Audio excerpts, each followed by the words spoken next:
Welcome to Klein's Geometry. Today's lesson is going to be lesson 10-7, and we are going to be looking at how to find the volume of pyramids and cones.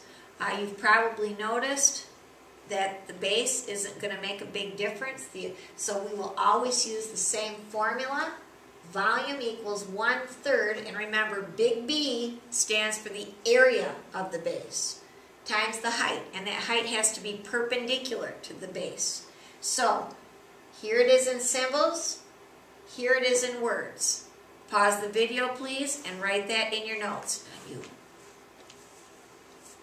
Good, glad you're back. Now let's look at an application of this. To find the volume of a rectangular pyramid, if the length was 11 meters, the width 18 meters, and the height 23 meters, we would do it the same way we've been doing our surface area formulas. First, write down the formula. Very important. And then think to yourself, what is that base? Well, it's a rectangle. So instead of a big B, I'm going to write length times width, because that's how I find the area of a rectangle. Now it's a simple case of, with this formula, you just plug in what you know. I've got 1/3 from the formula. My length is 11, width is 18, height is 23. Multiply those together, 1,518, and never forget your units. It's going to be cubic meters. Remember, when we multiply meters times meters times meters, we get cubic meters. That's always cubic units for volume. Now, if it's a cone, we're going to do the same exact thing.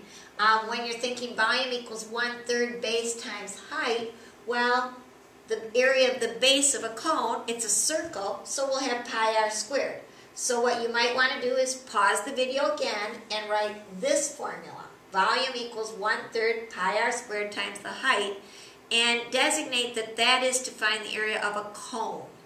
Note the height is perpendicular to the base every time. If it's not perpendicular, it's not the height.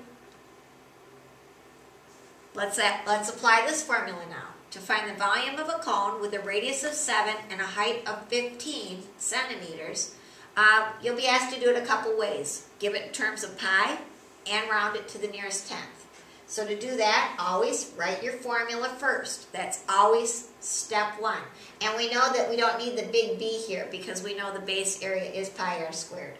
Now we're going to plug in what we know. And if you multiply 7 squared times 15 and then divide that by 3, you end up with 245. You bring down your pi, cubic centimeters. There you go. You've got your exact answer.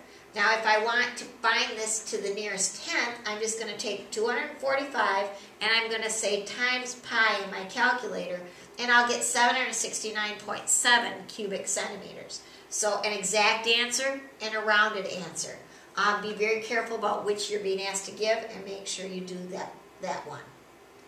Now, what if we're going to find the volume of a cone with a base circumference of 25 pi inches and a height of 2 inches, that's 2 inches more than the radius? Okay, this is an example of getting some clues and needing to find the cone, the volume, okay? So when you've got clues, if I know my base circumference is 25 pi, I right away think of my circumference formula. So the first thing you want to do is write down your circumference formula and set it equal to 25 pi. Divide both sides by pi, and then divide by 2, and you'll find out the radius is 12.5.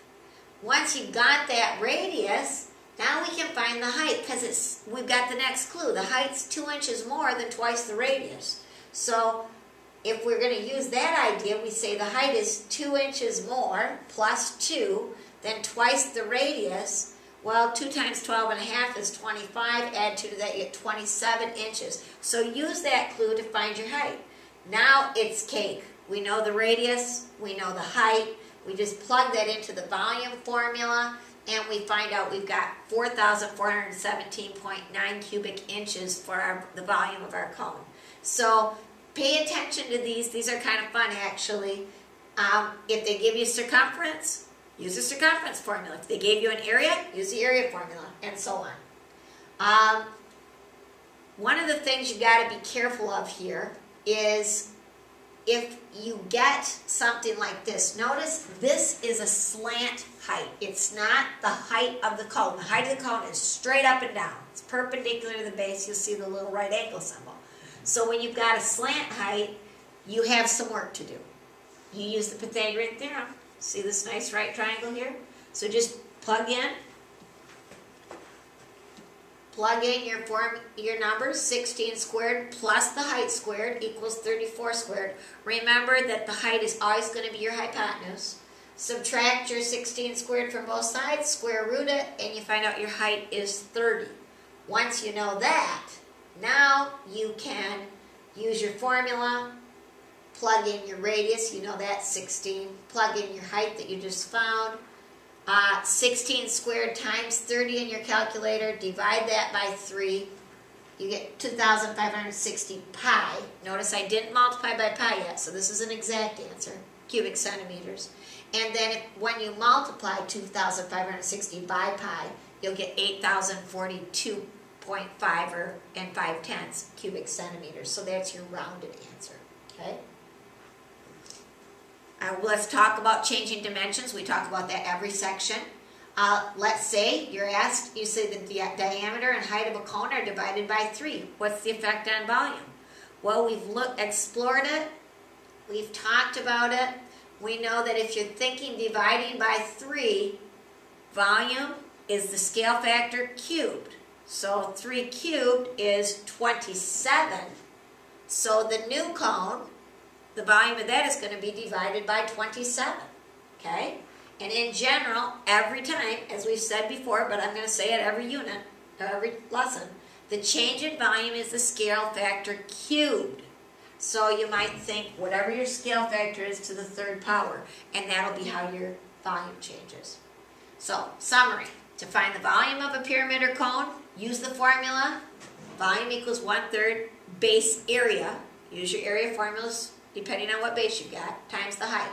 The height perpendicular to the base.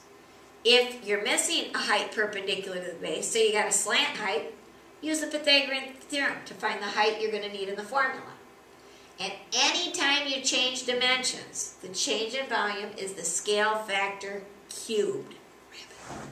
So think, okay, whoa, to the 3rd power. That's pretty bad notation. Let's go with that. Scale factor cubed. See you in class.